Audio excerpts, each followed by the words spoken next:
वटपौर्णिमा 2026. वटपौर्णिमा हा सण महाराष्ट्रात विवाहित स्त्रिया मोठ्या श्रद्धेने साजरा करतात. या दिवशी वडाच्या झाडाची पूजा करून पतीच्या दीर्घायुष्य, आरोग्य व सुखसमृद्धीसाठी व्रत केले जाते.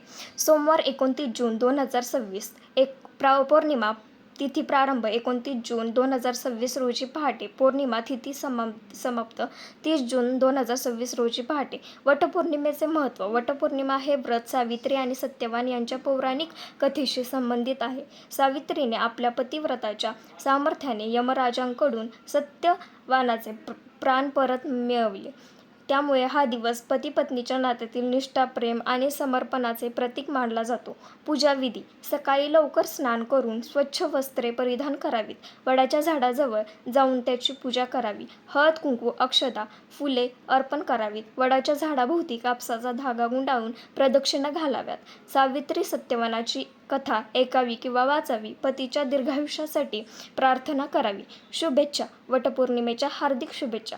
सावित्रीच्या पतिव्रतेचे तेज, वडाच्या वृक्षाचे दीर्घायुष्य आणि सुखसमृद्धी आपल्या जीवनात सदैव नांदो.